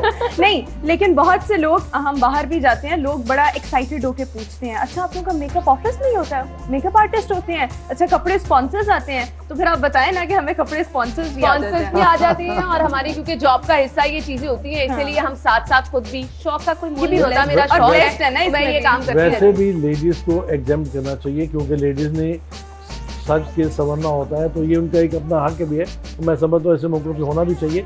लेकिन एक चीज़ मैं आपको बता दूं कि मैं भी बिजनेस करता हूँ, आपको पता है मेरा बिजनेस है, तो हम भी इस चीज़ को पहले रखते हैं कि हमने लेडीज़ को ज़्यादा करना है, क्योंकि लेडीज़ हमारी कस्टमर ज़्यादा लेडीज़ हैं। बिल्कुल। तो इसलिए लेडीज़ को तो हम एग्जाम करते हैं जिस चीज़ से कि उनको इजाज़त है वो करने की। और हमेशा आदमी जो है ना इस मामले में थोड़ा सेक्रीफाइस भी करते हैं। साहब मैं आपकी इस बात से एग्री नहीं करती। अब तो मर्द हजरात भी इतनी शॉपिंग करते हैं, जिस तरह खवातीन एक एक इवेंट के हिसाब से जोड़ा खरीदती हैं, अब वो टाइम चला गया। अब मर्द हजरात भी जो है, डॉक्टर साहब क्यों मैं सही कह रही हूं, साइकोलॉजिस्ट रखे हुए हैं, इनको पता है कि खवातीन कैसे सोचती हैं, उनको कैसे अब कौन सी बेहतरीन से बेहतरीन। अच्छा, आप बाहर की जो खवातीन है, ऑब्वियसली जो हमारे मुआशरे की खवातीन है, उनके लिए इतनी प्लानिंग करते हैं, सोचते हैं कैसे उनके लिए रियायत और आसानी पैदा की जा सकती है अपने घर में। ऑब्वियसली हम सबके खवातीन होती हैं, बेगम हो गई, बच्चियां हो गई, उनके लिए ऐसे आप कोई सोचते हैं अच्छा ऐसे शॉपिंग करानी है, ऐसे नहीं करानी, कब करानी है, ईद पर ऑल्टरनेटिव प्लान क्या हो? एक्चुअली जो है ना हमारी जो लेडीज है ना वो तो खुद मुख्तार है माशाल्लाह। खुद मुख्तारी हमने उनको दी हुई है, तो वो अपनी परचेज जाके शॉपिंग खुद ही करती हैं। और सच्ची बात है कि कभी मैंने इसमें इंटरफेरेंस नहीं की। मैंने इसलिए नहीं की कि मैं समझता हूँ कि एक जो सबसे जो घर में ज़रूरी चीज़ है ना वो है मेंटल फ्रीडम। बिल्कुल। तो मेंटल फ्रीडम होना चाहिए कि उसको अपनी समझ होनी चाहिए, अपनी बूझ होनी चाहिए कि मैंने इस ईद पे कैसे मनाना है, मैं करना है कि नहीं चाहिए, ये क्या करना चाहिए। लेकिन अल्लाह का शुक्र है कि मेरी वाइफ इस मामले में खासी बेहतर खातून है। उन्होंने काफ़ी सोशल वर्क भी किया और पूरे इस महीने में उन्होंने काम भी किया है, तो वो समझती थी। ऑब्वियसली जब आपको नजर आ रहा होता है ना कि घर में सब चीजें मैनेज हैं और आपको बीच में जो है वो बताने की जरूरत नहीं है, तो आप भी सेटिस्फाइड होते हैं कि अच्छा सब कुछ जब अच्छी तरह से मैनेज हो रहा है तो इसी तरह से काम चलता रहे। गुफ्तगू का सिलसिला हम आगे बढ़ाएंगे। डॉक्टर साहब ब्रेक की तरफ मुझे जाना है। मुझे आपसे ये जानना है कि आप अपनी ईद किस तरह से स्पेशल गुजारते हैं। मैंने आपके कपड़ों के बारे में भी बात कहनी है। जरूर डॉक्टर साहब जरूर करिएगा। हम ब्रेक की तरफ जा रहे हैं, ब्रेक के बाद दोबारा आएंगे, हमारे साथ रहिएगा।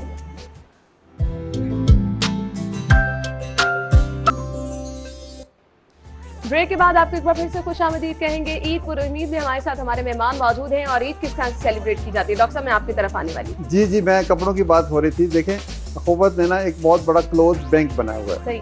यानी बैंक में पैसे होते हैं, हमारे इस बैंक में कपड़े हैं। अच्छा। हम लोगों को कहते हैं कि जो कपड़े आपको पसंद नहीं रहे, जिनका रंग खराब हो गया, जिनका मौसम गुजर गया, जो डिजाइन में नहीं रहे, वो आप ऐसे ही आपकी वार्डरोब में पड़े हुए हैं, तो आप वो हमें दे दें। सही। हम उनको ड्राई क्लीन करते हैं, थोड़ी बहुत मुरम्मत करवाते हैं, वैसे तो वो नए ही होते हैं, तो उसको फिर हम उन लोगों को पेश करते हैं मोहब्बत से। जिस तरह आप अपने भाई को या छोटी बहन को कुछ कपड़े देते हैं, तो हम वो कपड़े उनको पेश करते हैं। सही। और इससे उनकी खुशियाँ दोबारा हो जाती हैं। ये कह के नहीं कि ये पुराने कपड़े हैं, बल्कि ये एहसास देके कि तुम हमारे भाई हो या बहन हो। बिल्कुल। क्या आप यकीन करेंगे कि 27 लाख जोड़े, अच्छा, कई अरब रुपए इसकी कीमत बनती है। बिल्कुल। तो वो आप लोगों ने दिए, हमने इकट्ठे किए, और ख्वाजा सराज ट्रांसजेंडर्स है ना, वो उस बैंक के प्रेसिडेंट हैं, कैशियर हैं, मैनेजर हैं, वो उन कपड़ों की मुरम्मत छोटी मोटी करते हैं, इस्त्री करते हैं, पैक करते हैं, और फिर उसके बाद वो लोगों को पेश करते हैं। तो जो कपड़े अभी आपने बताया कि मुझे तो अब पता चल गया कि आपके पास माशाल्लाह काफी बड़ी वार्डरोब है। तो आपने वादा करना है, वरना मैं इरफान साहब से फिर शिकायत करूंगा कि आपने ईद के बाद जो कपड़े आप नहीं पहनती। देखिए, हमने एक 0 रेंटल पे ब्राइडल भी देते हैं। 10-10 लाख के ब्राइडल लोगों ने हमें दिए। हम शनाख्ती कार्ड रख लेते हैं और अपनी किसी जरूरतमंद खानदान को कहते हैं ये ले जाएं। वो हफ्ता 10 दिन अपने पास वो रखते हैं, इस्तेमाल करते हैं, फिर वापस कर जाते हैं। कोई उसका रेंटल नहीं है, कोई उसका, उनकी खुशियां भी पूरी हो गई। और ये बड़ा जबरदस्त प्रोग्राम के तवस्सुत से लोगों को मैसेज भी चला गया, और जिन लोगों को ये नहीं पता था उनको भी पता लग गया है कि अगर आपने कोई नहीं, मुझे तो ये चीजें आपके अच्छे कपड़े देख के याद आई हैं। जरूर, आपने बहुत अच्छी चीज मेंशन की है, शायद हमारे जहन में कभी ये बात नहीं आई। डॉक्टर साहब की मैं तारीफ इसलिए करना चाहता हूँ कि ये नहीं कि मेरे साथ बैठे हैं तो इनके सामने में इन्होंने जो भी काम शुरू किया, इन्होंने अखुवत में जब पहले लोगों को कर्जा देना शुरू किया, वो एक नया ख्याल था। फिर इन्होंने अपना, इसके बाद ये कपड़ों का मुझे आज पता लगा कि ये इसको भी बिल्कुल मेरे लिए भी बिल्कुल ये बड़ी अमेजिंग बात है। और मैं समझता हूँ कि डॉक्टर साहब सैल्यूट टू यू। ये तो इतने इनोवेटिव आइडियाज वैसे। देखिए, मैं बताऊं कि पहले भी किसी ने मुझसे पूछा कि अखुवत क्या है, तो अखुवत हमारी इज्तिमाई नेकियों का हासिल है। किसी एक शख्स का कोई काम ये नहीं कर सकता। ये इरफान साहब जैसे बड़े दिल वाले लोग जो कमाते कम हैं और खर्चते ज़्यादा हैं, और अल्लाह ताला उसी तरीके से उनको खुशियाँ भी देता है और उनकी वुसअत कल्ब भी उनको साथ साथ देता है, डबल करके आपको रिटर्न। तो ये इसी तरीके से है। बातें हम छोटी छोटी सी करते हैं, मतलब आपने अपने भाई को 10-20 हज़ार रुपए दे दिए, उतने ही वापस ले लिए। हमने कहा इसको बड़े पैमाने पे कर देते। कपड़ों का भी यही निज़ाम हमारा है। तो इस तरह से अब हमने एक और काम किया। आज मैं इरफान साहब को पहले भी बता रहा था कि हम एक यूनिवर्सिटी बनाना चाहते हैं, उसमें फीस ली जाएगी लेकिन 20 साल के बाद। अच्छा, यानी कि जब करियर स्टार्ट हो जाएगा, जब वो देखें, बहुत सारे बच्चियां ऐसे हैं ना बहुत कि आज वो 10 लाख तो नहीं दे सकते, बिल्कुल, लेकिन 10 साल 20 साल बाद जब वो बड़े कोई अफसर बन जाएं, कोई ताजर बन जाएं, कोई बिजनेस में चले जाएं, कोई इरफान साहब जैसे एंटरप्रेन्योर बन जाएं, तो हमने कहा कि भाई तुम्हारा कोई लिखत पढ़त भी नहीं होगी, ये वादा है, बस तुम पूरा कर दोगे तो किसी और बच्चे की पड़ जाएगी। आइडिया बड़ा अच्छा है, सिंपल सा अमेजिंग। और मेरे ख्याल में ये आपने किसी पहले प्रोग्राम में अपना ये आइडिया डिस्क्लोज किया। जी पे ये बात होती रहती है। अच्छा। लेकिन बात यह है कि इसका आइडिया किसी का अपना नहीं होता। आइडिया भी इज्तिमाई एक मीरास है हमारे मुआशरे की। हमने आपसे सीखा, आपने हमसे सीखा, हम सब ने किसी और से सीखा, तो हम ये चाहते हैं कि इस आइडिया को और लोग अपनाएं। बिल्कुल ऐसे ही है, ऐसे ही है। किसी एक इरफान साहब की तरफ मैं आना चाहूंगी। इरफान साहब, ईद मुख्तलिफ अंदाज में हम मना रहे हैं। ईद हमारा जो रिवायती अंदाज होता है मनाने का, खास तौर पर अगर मैं लाहौरियों की बात करूं, डॉक्टर साहब, ईद वाले दिन लाहौरी घर में नहीं बैठते।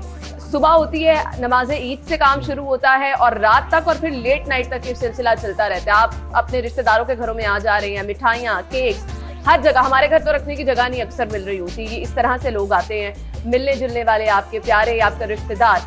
इस ईद पे तो सब कुछ ही मुख्तलिफ है। यहाँ पर मैं एक और चीज ऐड करना चाहूंगी। जैसा कि आपने कहा लाहौरी घर नहीं बैठते, तो नमाज के बाद आप ये देखें कि नाश्तों की दुकानों पे बहुत रश होता है, क्योंकि 30 या 29 दिन कैद में रहे होते हैं, लाहौरी बाहर का कुछ खाया नहीं। लेकिन इरफान साहब, इस दफा ईद मुख्तलिफ है। इस बार ईद मुख्तलिफ होगी। देखिए, मैं आपको बताता हूँ, मेरी फैमिली खासी बड़ी है और लाहौर में काफी लोग रहते हैं, तो सब ये होता है कि हमारी तरफ सब आते हैं, हम आपस में मिलते हैं, शीर खुरमा, सवैये, हर किस्म की डिशेज वो तैयार होती हैं, पूरा एक सजा होता है। तो वो इस बार इंशाल्लाह मुझे उम्मीद है कि सब खुशियों के साथ तो होंगे, लेकिन अपने अपने घरों में होंगे और एक सादी सी ईद हम मनाएंगे हिफाजत के और साथ। हिफाजत के साथ, क्योंकि बेसिकली ये वक्त ऐसा आ गया है कि अब आपको अब ज़्यादा घूमना नहीं चाहिए, ज़्यादा इंटरेक्शन नहीं करनी क्योंकि चाहिए। आप सिर्फ अपनी केयर नहीं कर रहे हैं डॉक्टर साहब, अब तो आप अपनी केयर के साथ साथ दूसरों की केयर कर रहे हैं, अपने प्यारों की केयर कर रहे हैं, ऐसा है या नहीं है? देखिए आपने बचना है, आपने भी बचना है और आपने दूसरों को भी सबको बचाना भी। बिल्कुल ऐसे आपने अगर सर ये अगर आपने ये मास्क लगाया ना तो ये आप अपनी हिफाजत कर रहे हैं, लेकिन क्या पता आप कैरियर हो, बिल्कुल आप किसी और की जिंदगी को आप खतरे में ले आए। तो ये हमें ये सोच लेना चाहिए कि अगर मैं बहादुर हूँ या मैं डरता नहीं हूँ या मैं ये वायरस तो कम से कम दूसरों को तो खतरे में मत डालें। बिल्कुल ऐसे ही है, तो ऐसे ही है। ये हमें अगर हम अपने नैरेटिव को बदल लें ना, हम कहते हैं कि ये अपनी हिफाजत के लिए मास्क रखें, इसको बदल के अगर हम ये कहें कि आप अपने माँ बाप की हिफाजत के लिए मास्क पहनें, आप अपने बहन भाइयों की हिफाजत के लिए मास्क पहने, तो शायद हम तो कि हम लोग जो है ना अपने बारे में केयरलेस ज्यादा हैं, केयर करते हैं अपने प्यारों की, दूसरों की हम केयर करते हैं। बिल्कुल। केयर करते हैं, तो हमें थोड़ा सा इसको ट्विस्ट देना चाहिए इस बिल्कुल दूसरों का। ये मोहतात रहने के साथ साथ एहतियाती तदाबीर के साथ साथ रोमा हम ईद भी डिस्कस कर रहे हैं कि कैसे मनाते हैं। डॉक्टर साहब आप ईद कैसे मनाते हैं? ईद के दिन आप ईद ऐसे ही है जी, सुबह उठे और थोड़ा बहुत नाश्ता किया, ईद पढ़ने चले गए हल्का फुल्का, फिर उसके बाद वापस आकर फिर शीर खोरमा और तो खाने पीने की चीजें। डॉक्टर साहब खाने पीने के शौकीन हैं आप? जी मैं बहुत ज्यादा शौकीन नहीं हूँ, लेकिन जाहिर है वो बेगम तकल्लुफ करती हैं अपने लिए, वो मेरे लिए शायद कम करती हैं, अपने माँ बाप के लिए बहन भाइयों के लिए ज्यादा करती हैं। ये तो ना कि आप ऑनर ऐसे कह रहे हैं, वो इतना एहतमाम आपके लिए उस हवाले से दिल टूट जाएगा, ऐसे तो दिल टूट जाएगा।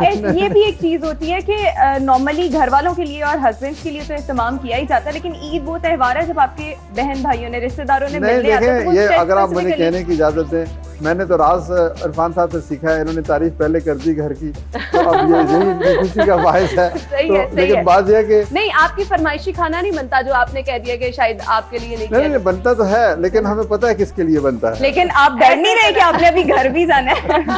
Then what will happen? Irfan साहब आपकी तरफ आना चाहूंगी, खाने पीने के शौकीन हैं? बिल्कुल शौकीन हूँ जी खाने और फिर जैसे आपने बताया एहतमाम के साथ आपके घर ईद मनाई जाती थी।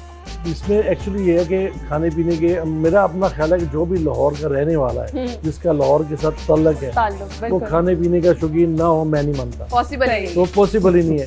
तो खाने पीने के शौकीन हम हैं, लेकिन ये है कि मैं खाता थोड़ा हूँ क्वांटिटी में, ताकि वो चीजें जो ना आप अपने आप को ठीक रखें। और अब तो वैसे कहे कम खाना जो है वो आपके लिए अच्छा खाना चाहिए, कम खाएं, कम खाएं, बार बार खाएं, लेकिन खाना बहुत अच्छा बनता है मेरे घर में भी, और खाना बहुत पुरतकल्लफ होता है। सही। और मेरी वाइफ को बेहद शौक है अच्छे खाने बनवाने का, अच्छे खाने प्रेजेंट करने का, एक प्रेजेंटेशन अच्छी प्रेजेंटेशन करने का, ये वो बहुत जरूरी होती है, क्योंकि उसके बगैर आपका खाना खाने को नहीं दिल करता, खाना देखने को जब आप अच्छे तरीके से प्रेजेंटेशन की हो तो खाना खाने को दिल करता है। और मेरे ख्याल में कभी कभी दाल और रोटी या दाल और चावल भी बने, प्रेजेंटेशन अच्छी हो, चटनी हो, सलाद हो, तो वो उसका भी खाने का भी बड़ा एग्जैक्टली ये मैं बता दूं चार चांद लगा देता है खाने को। देखिए खाना तो एक आपकी भूख, आपने उसके मुताबिक खाना है, लेकिन अगर खूबसूरत तरीके से आपका लगा हो, एक अच्छी प्रेजेंटेशन की हो, तो खुद बहुत दिल कहता है यार इसको भी चख लें, इसको भी चख लें, ये बड़ा अच्छा बना हुआ है। डॉक्टर साहब कभी कुछ बनाने का इत्तेफाक हुआ है? खाने के 10 नंबर और प्रेजेंटेशन के 90 नंबर। ऐसे ही है, ऐसे ही। डॉक्टर साहब आप मुझे बताइएगा कभी कुछ बनाने का इत्तेफाक हुआ है?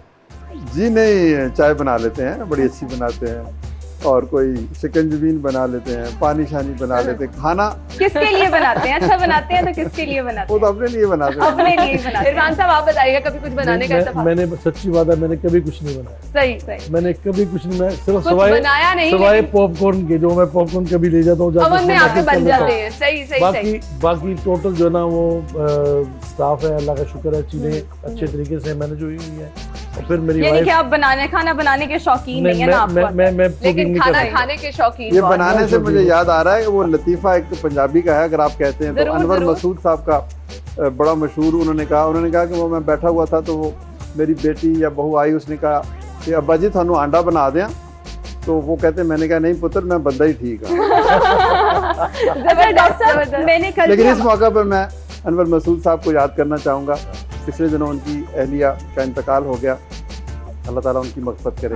बहुत बड़े इंसान हैं, बहुत बड़े शायर हैं हमारे, कोई शक नहीं। डॉक्टर साहब मैं आपसे ये जानना चाहूँगी, अच्छा कल भी हमारे एक सेगमेंट में डॉक्टर ही आए हुए थे, मैंने उनसे ये सवाल किया था, यूजुअली ये कहा जाता है इश्क बचपन का या बचपन का, आपसे ये जानना चाहूँगी, इसको हम चेंज कर लेते हैं ना, ईद का मौका है, ईद बचपन की या बचपन की? नहीं देखें, इश्क भी और ईद भी ये उम्र से इसका कोई ताल्लुक नहीं।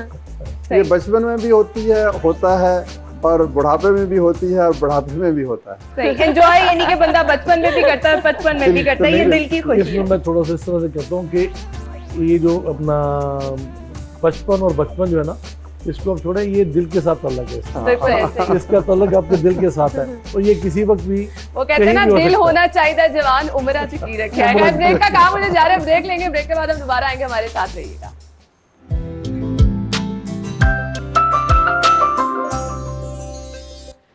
ईद पुर उम्मीद में आपको एक बार फिर से खुशामदीद कहेंगे। मेहमानों से हम जो है वो गुफ्तगू कर रहे हैं। रोमा की तरफ जाना चाहूंगी। रोमा, ईदी किस किस को दी है?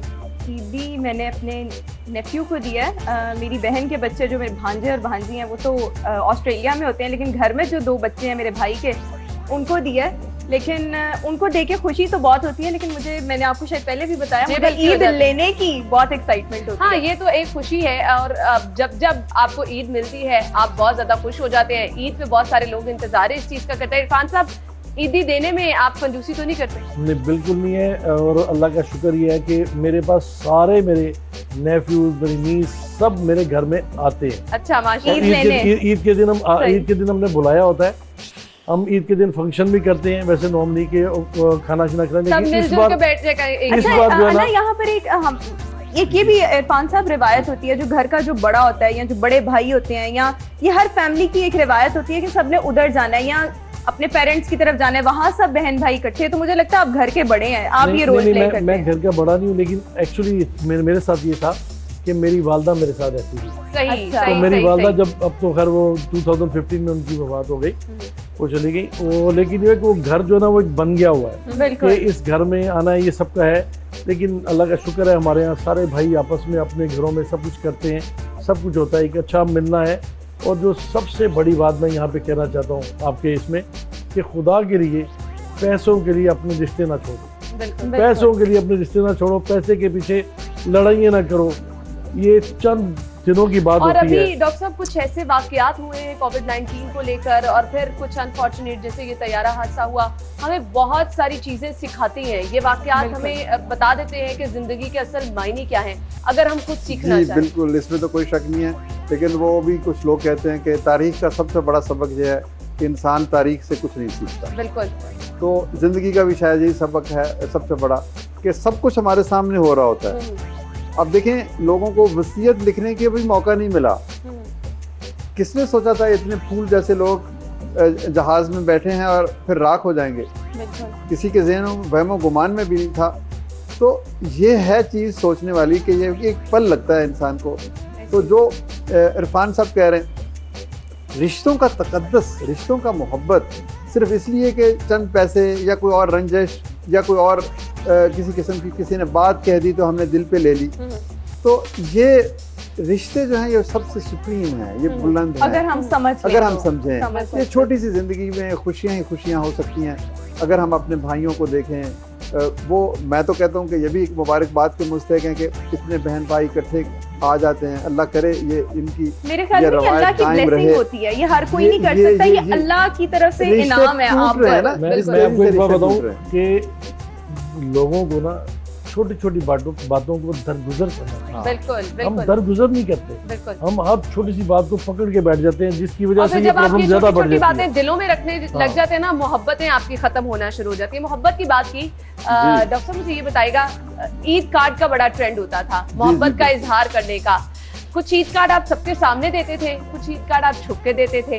तो कभी आपने छुप के ईद कार्ड दिए? बिल्कुल, मैं क्यों इनकार करूं, छुप के भी दिए हैं और अपने हाथ से बनाकर दिए। अच्छा, ये को बाजार से खरीद, ये तो एक्सट्रीम मोहब्बत का इजहार कर दिया। अच्छा, ये भी आइडियाज आपके पास उस जमाने में थे कि कार्ड लेकर उसको बनाना, संवारना, नक्शो निगार, फिर उसके ऊपर अब आपको क्या पुरानी कहानी। अच्छा, यहाँ पे एक और बात मेरे माइंड में आ रही है।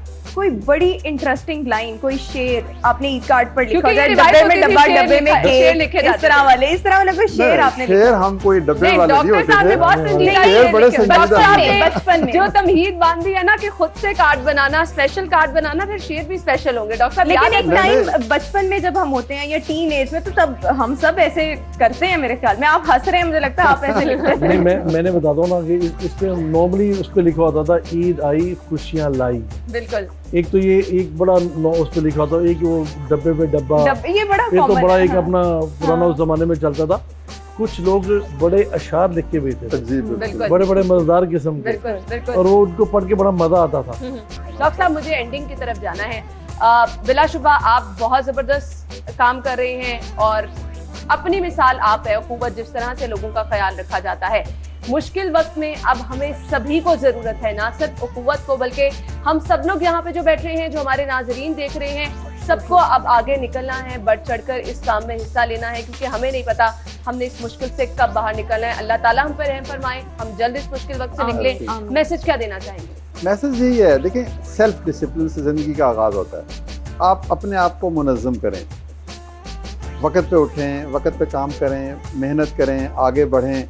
ये है कायद-ए-आज़म ने क्या कहा, यूनिटी, फेथ एंड डिसिप्लिन। बिल्कुल। तो मैं समझता हूँ आज अगर मैं कोरोना के कॉन्टेक्स्ट में बात करूँ, हम में जितनी भी आपने शुरू में डिस्कशन की, वो डिसिप्लिन का फुकदान है। बिल्कुल बिल्कुल जिस कौम में डिसिप्लिन नहीं है वो तरक्की नहीं कर सकती। बिल्कुल। आप ना वो कारोबार में तरक्की कर सकती है, ना वो इल्म में तरक्की कर सकती है, ना वो किसी और चीज़ में। तो काश आज हम सब लोग ये देखें कि आज हम एक ही फैसला कर लें कि हमने मुनज़्ज़म होना है। बिल्कुल अगर फ़र्द मुनज़्ज़म हो गया तो पूरी कौम मुनज़्ज़म होगी, बिल्कुल क्योंकि एक फ़र्द जब मिलते हैं अफराद तो फिर मुआशरा जन्म लेता बिल्कुल है। ऐसे। तो आज मैं तो आज के हवाले से यही कहूँगा कि खुशियाँ अपनी जगह पर, मुस्कुराहटें अपनी जगह पर, तोहफे अपनी जगह पर, ईदियाँ अपनी जगह पर, ये ईद कार्ड की जो आपने शरारत की है ना कि क्या लिखा जाता है, वो अपनी जगह पर। लेकिन आज का मैसेज अगर मुझसे आप पूछे तो वो डिसिप्लिन। इरफान साहब, आपका नहीं, मैसेज देना डॉक्टर साहब ने बड़ी अच्छी बात कर दी। मैं इसको थोड़ा सा एक और चीज़ में कहता हूँ कि मैं ये कहता हूँ कि हमें जो हमारे साहिब सरवत लोग हैं, जिनके पास अल्लाह का दिया सब कुछ है, तो अल्लाह ने जब ऊपर हिसाब करना है ना क़यामत पे, रोज़े क़यामत में हमारा यकीन है, तो जो तो होगा ना गरीब आदमी, अल्लाह तो बेइंसाफ नहीं है ना, गरीब आदमी उसको तो अल्लाह ने ऐसे निकाल देना, ऐसे निकल देना उसको। जिसके पास हिसाब होगा, जिसके पास पैसे होंगे, उसी का हिसाब होगा।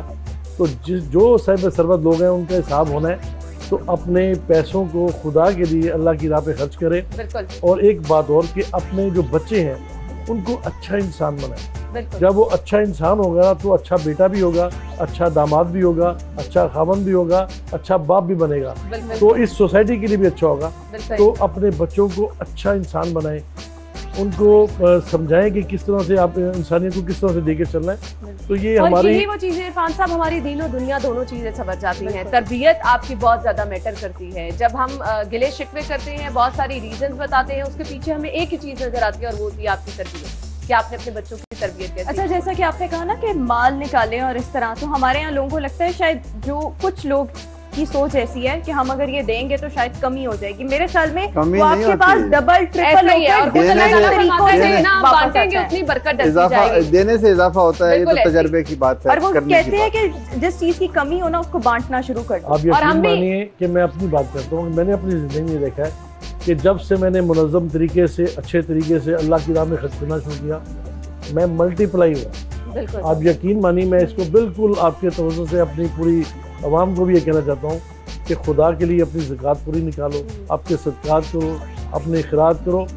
ईमान से आपको मैं यकीन दिलाता हूँ, और इस यकीन के साथ करो कि ये आप अल्लाह को दे रहे हैं, और अल्लाह के साथ तजारत जो है वो तो सबसे बड़ी है। बहुत ही उससे बड़ी जबरदस्त तजारत चीज क्या है, होगी? बहुत ही जबरदस्त मैसेज है जो आपने लोगों को दिया है, और मेरे ख्याल से सभी अगर इस पे अमल करना शुरू कर दें तो हम खुशहाल हो जाएंगे। इरफान साहब, बहुत बहुत शुक्रिया आपका। डॉक्टर साहब, आपके वक्त का भी बहुत बहुत शुक्रिया। रोमा हमारे साथ मौजूद रहेंगी, आपकी ट्रांसमिशन का हिस्सा बनी रहेंगी, हम आपको मेहमानों से मिलवाते रहेंगे, कहीं मत जाइएगा, हमारे साथ रहिएगा।